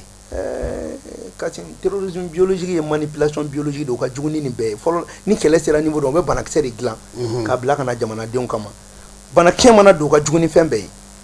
jamana de on be paniquer taro te kula covid tene o te exemple ya ambe ma confiné be ma sera sa anya be sera bon c'est des choses comme ça jamana kan gi préparer ni beka bon ni donia ba nga mo wulu ni matériel bambolo atimi yo fene matériel di INSP ma les matériels P2 P3 manipulation des virus voilà il princesse donai voilà fengela biame romina il est là quand on très bien bi on a des matériels de biologie de pointe amete ka virus manipuler bi amete ka fen ba deneke barakera koy mais barak toy munye tant que ressources humaines mobla ka recherche ke ka bebli kam minen kono barabe gela tino bajalo abaka tego ke mais nanya tego ke tuto ni yele mana dunna foitina ke ani toche ni mogo ma fa foiti maintenant il faut qu'en bere ka son ka fo wati do de sira malien be kan ga furake katina mogo kono ko barata mul ne ka bara ne le to ne ka bara ka boni sente betay pati muna kenaya ko ministère so ni kololo bala atete population ma kenaya transport o kololo atete population n'accident ngara abeta dokotoro so kurambe katike abana mana wuli dokotoro so commission jite ga soro alaba mi banate maintenant kirimana ni kirimanya ya atigi blakata yoro were adikume tama akomi mbe ulube dumini nga chogodi ulube balo chogodi o soro be ke chogodi muso mena den soro muso kono ma problème jontai den manana au problème est John Tay. Tu vois que tout est université donc on veut sentir que il be dumuni mununke et que ka dumuni kata la ibi malé jumbe bi ka be ka dumuni nyumanke c'est un problème donc santé te dro ntara mo ko frake quoi santé c'est le bien-être il ka dumuni bala il ketcho bala changement climatique mi na l'inflé akololo ka bo santé la ka time beka jijugu munun nana ju bora kabru dona atara salatu koro atara tumatu koro abla ni munye fièvre typhoïde konoboli ani bana werew atseka mulogo bana munu era tuno be kana tukuni voilà biala ke murabe malien bela be fenga no me amura source ni mu nogo ala nga palifle politika ba nogole ne do mugo chitika kindaje bebi siki jinogo la ka temi afoko nga do sange koro pour yega do sange koro ebe to barola de toto iki dawoga kini tele minuit ibe do sange koro ebe jolga sange koro nani me ba to be ke soso be keki dengi mun fle dengi te dore flor nin kadi nga sodala dengi fene be e fene la tabay soso fimani noa so fimani arate kini nga soufere kligan fe dengi be mo kin kligan fe donc c'est important que débat ko to ka ke male nga fomya luke be ka paki bana kumbe ko san bana kausani bana frake ayo foma nga wati sera kuma kunche kuma mbo dima parce que amaro nga fo ni saison da na ze antana fama ima mate belebele mana ta domina na ni lafiara parce que fana ni saison fana da na fana ka o yiga non amese la charge jale kati lebe min fodron amba fo malon yana on fle ambe joni an chite kray an chimachi ala nana ke an fene yan yere soro fangala ni ala ka jey o min fle ni fan fene ka blanc kulo la ko bi ibe sinité mo joli gara ministre kunu o be min bi mo joli gara président o be min bi mo ka fo me ko ni fangai anta ke ni jamani ay anta ke ni foye mais akadanyi de akanya malen wa here kono akadanye malen ka anga nyukon teme ma fo an munu me politique ko kuma na politique ko kala wakati teni ambe jele me malikele ne la ambe jele me fakilena ambe jele me bakilena ne rabto ko fo ma fo président yana ngame wakati mina akanga kayedo de daile malien bi se femuna tananci politique ko tala karta be senina abi semina ayablala maintenant karta ti senina ayabwala Katim bɛɛ k'a faamuya ko an bɛ fɛn minnu fɔ an t'a dabɔ a kama ka maliyɛn si dusu kasi wa an t'a dabɔ a kama ka mɔgɔ dɔgɔya a ka d'an ye jamana in ka ɲa de a ka d'an ye jamanaw ka taa ɲɛ ka ɲini halisa ni jamana n'a ɲana a nafa bɛ s'an bɛɛ ma Iran kɛlɛ filɛ mun ye Iran kɛlɛ ja Iraniyɛnw na u ye politiki kɛlɛ bila bɛɛ ko Iran mais munna bi anw maliyɛnw bɛɛ t'a fɔ ko Mali hali minnu bɛ kɔfɛ a fɔra k'i condamnera 20 ans 30 ans a ye na ban n'a nana an maliyɛn jama de don Katim wallahi an maliyɛn jama ni ɲɔgɔn cɛ an bɛ se ka bɛn fɛn dɔ la mais yanni k'i to yen ka jamana dɔgɔya a ye na wallahi n'an maliyɛn jama ye ɲɔgɔn sɔrɔ an bɛ ɲɔgɔn sɔrɔ fɛnnin dɔ la o maliyɛn bɛɛ bɛ fani ba la o u kana Katim an k'an sigi n'a fɔra k'i bɛ nin kaso la grâce mɔgɔ bɛ se ka gracier o Musa ma condamné à mort yan Alpha ma gracier o ma kɛ ko parce que k'a ye fagaliw kɛ ko jeliw bɔnna maintenant mɔgɔ caman bɛ yen u m'o kɛ o peut-être ni fɛn mun nana ne b'a f'u ɲɛna an kana mɔgɔ si ka kuma lamɛn jamana in sini ma sinikɛnɛ ma anw de su bɛ don yan e min bɛ kɔfɛ n'i sara i si tɛna don Faransi i bɛ na an dun fɛnɛ an bɛ labɛn donc vraiment an bɛ wagati dɔ de kɔnɔ wagati min ye bɛn wagati ka ɲini bɛɛ fɛ n bɛ segin a kan ni ne ka kuma o kuma digira maliyɛn fɛn fɛn la an bɛ yafa deli bɛɛ fɛ an t'a dabɔ a kama ka ko kɛ mɔgɔ la mɔgɔ dimiya t'an na an tɛ sini dimiya mais jɔrɔ min bɛ anw na o ye n'a ma ɲɛ ko Ala y'an garijɛgɛ fanga in na an b'a kɛ cogo di a ka se ka maliyɛnw nafa donc i yɛrɛ fo k'a fɔ bɛɛ lajɛlen ɲɛna k'an b'u ka bila la Kasim su an b'u ka bila la tile wa a b'anw kɔnɔ ko nin ko in ban don bɛ ko bɛɛ la i yɛlɛla cogo min dɔ wɛrɛ bɛ na i place la dɔ wɛrɛ bɛ jigin diɲɛ o de mais yanni ka o se u ka an dɛmɛ an fɛnɛ k'an bolo nɔ bila jamana ko dɔ la an sigilen so an ka fɔ k'an sera ka nin kɛ a ka to bɛ nin na salala Muhamadu salim Aboubacar Sidiki Fama honorable an b'i fo k'i waleɲuman dɔn i nana an ka kɛnɛ ɲɛnamaya bi su in na Falaye Keyita Keba Jalo olu tun bɛ k'a bila bɔlɔlɔ sanfɛ an b'a fɔ sa ko sini ni Ala sɔnna ma nɛgɛ kanɲɛ 9 an bɛ baabu sigi a k'an bɛn Ala ka an bɛɛ lajɛlen fajiri dilan an bɛɛ lajɛlen na a k'an bɛn waati wɛrɛ ɲɔnɔrɔ ɲinina mana ɲɔ sɔrɔ cogo o cogo forotigi ye min sɔrɔ a t'o ɲɔgɔn sɔrɔ fiyewu cérémonie de graduation école de santé Kalajata ani ka dɔn k'a fɔ ISM go n ko maatigi de bɛ maako dɔn fɛn min ka dɔn k'a fɔ nin lakɔliso belebeleba de ninnu ɲɛmaa ye sa n'o ye docteur Salimu Kande ye a ko a nisɔndiyalen n'a karamalen b'a da diɲɛmaa bɛɛ lajɛlen tulo kan k'a fɔ kɛkɛ n'i ka dɔn k'a fɔ u ka denmisɛnw ka samara ɲɔgɔnya ye ɲina examen national kɛnɛ kan san 2025 kɔni n'u ko a ma ko promotion d'excellence des premiers nationaux bawo examen national kɛnɛ kan ka daminɛ niveau bac la sa ka taa bila licence la u wulila k'u jɔ ni bilisi ni yɔrɔsara caman ye o tuma don kɛrɛnkɛrɛnnen bɛ sigi u ɲɛ n'u ko a don ma ko cérémonie de graduation waleɲumandɔn don weleli bila fa ni baw ma limanaw ani ka dɔn k'a fɔ lakɔli tɔbɔtɔbaw ka se ka taa i ka dɔn k'a fɔ seereya jira k'a jira k'a fɔ denmisɛnw ye min kalan a dɔnniya n'a faamuya ka wɛrɛ u la wa an na ɲɛwɛrɛ sɛbɛn di u ma min bɛ se k'u yamaruya baara kun kan a bololaden de don ka bila avril kalo tile 4 na san 2026 nɛgɛ kanɲɛ 9 n'o dana gosila palais de la culture Amadou Hampâté Bâ salle Bazumana Sissoco kɔnɔ kɛnɛba in sa a denfaya de talen don k'a di maa hakili juru caninen dɔ ma maa min n'i ka dɔn k'a fɔ ɲinini sira kan ani dɔgɔtɔrɔya sira kan a ye baara caman kɛ médecin nutritionniste n'o m'i diya a fɔ ko clinique de sage tutigɛba docteur Mamadu Suware u ka ɲɛmaya bɛ ta ka di docteur Suware ma